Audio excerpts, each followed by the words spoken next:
The full release of the game has finally arrived, and with that comes a bunch of new players who are apparently looking for some helpful videos. This will be the first in a multi-part series guide that aims to help new players learn the ropes of the game, because let's face it, no one likes being one of the first 32 players to die. I know I don't. These guides are going to cover a wide variety of topics, but first, we're going to start simple and cover map locations and weapon basics. But first, if you found this video useful, consider subscribing, and we also stream on Twitch, link in the description.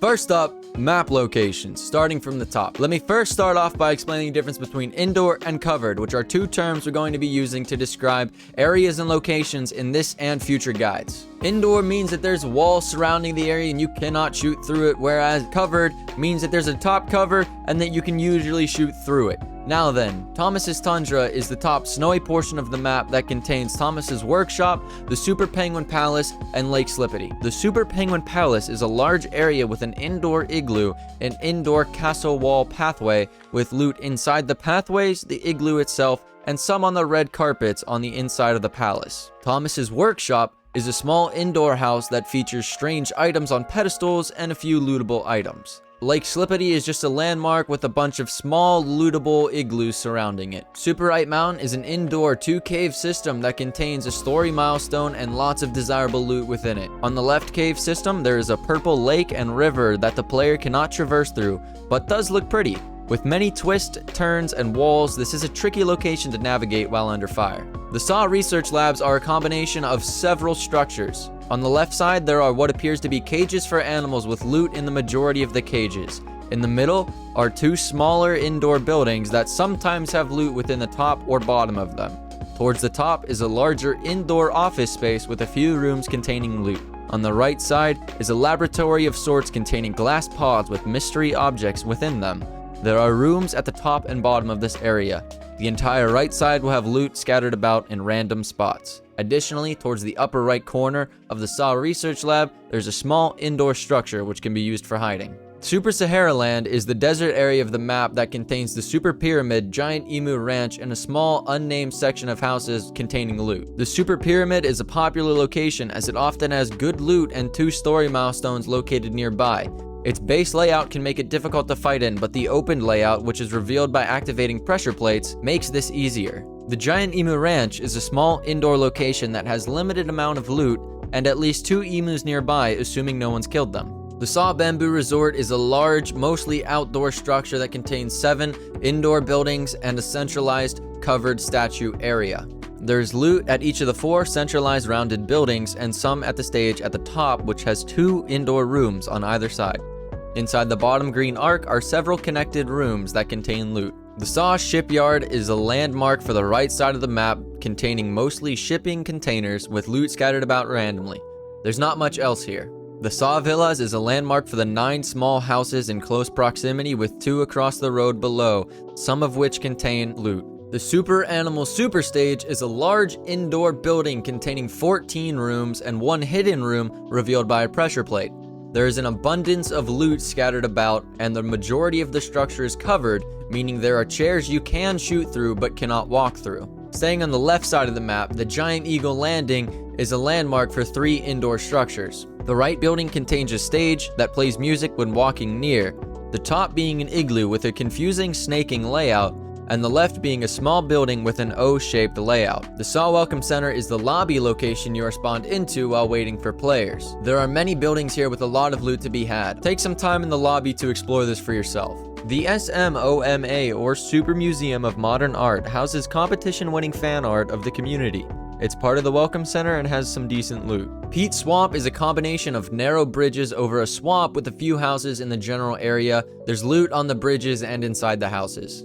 The Super Animal Farm is home to 2 story milestones and always has mid-tier loot. It's composed of 2 barns, a larger barn, and a wide barn. Surrounding the area are a few small indoor buildings similar to the tents near the SAW Research Lab, with 1 entrance and barely big enough for 2 players. And finally, the Goldwood Woods is a landmark for the bottom right corner of the map, containing a wide variety of small structures and loot scattered about in a similar fashion to the SAW shipyards.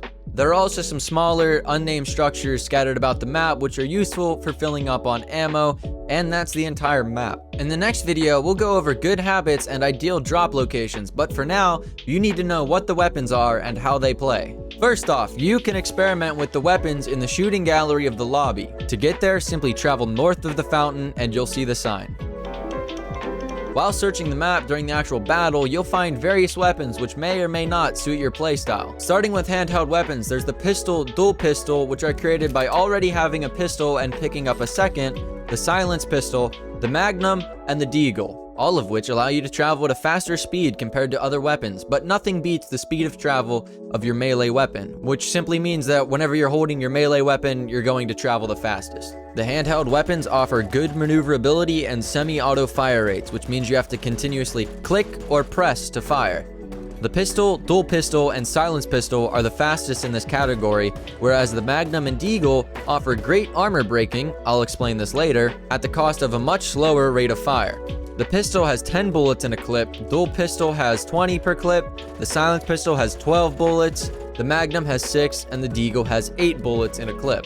Next up is automatic weaponry. This includes the SMG, Thomas gun, AK, and M16. The SMG and Thomas gun have much faster rate of fire than any of the other weapons, but this comes at a cost. They both have a wider spray of bullets compared to the AK and M16, and will thereby be less accurate when firing further away. The AK and M16 are good, reliable weapons that have a solid rate of fire and a tight spread of bullets, making them ideal for far-fought battles.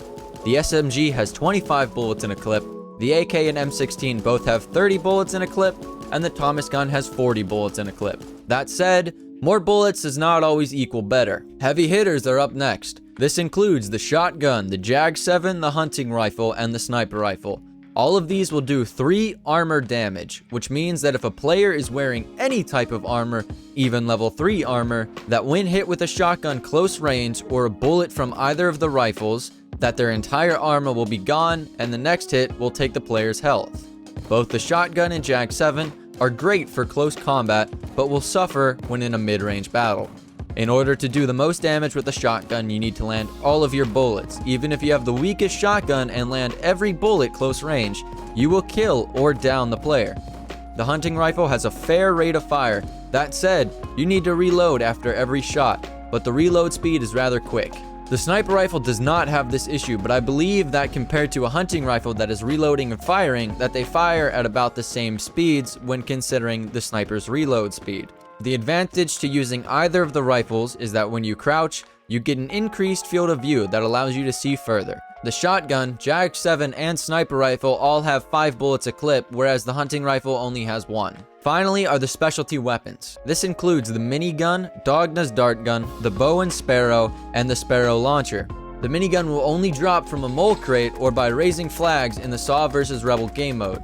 Other than that, it cannot spawn directly on the map. It has the fastest rate of fire of all weapons and has 100 bullets a clip. That said, it takes about a half a second to spin up before firing. The dart gun bypasses all armor and directly poisons the player hit by it. It will do no armor damage but can still kill enemies in 3 consecutive shots, assuming they're at full health. It has 6 bullets a clip and can also be used to heal teammates in team-based game modes such as duos and squads. The bow and sparrow is a fire reload based weapon similar to the hunting rifle, whereas the sparrow launcher has 4 sparrows in a clip. While using either of these weapons, they will not only do armor damage but also some penetrative health damage as well. If a player is hit by a sparrow, then said sparrow will fly above their head, indicating their position for a short period of time. If you're new to the game and not familiar with your playstyle, then I would recommend using an automatic weapon and a shotgun.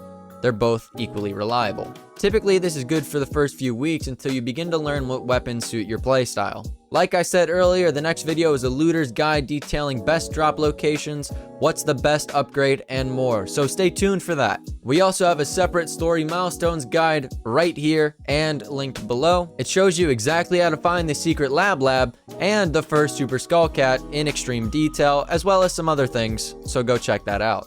Hope you guys found that useful. Be sure to subscribe so you don't miss that next video. And like I said, we stream on Twitch, so maybe consider checking that out. But until that next video, I will see you another time.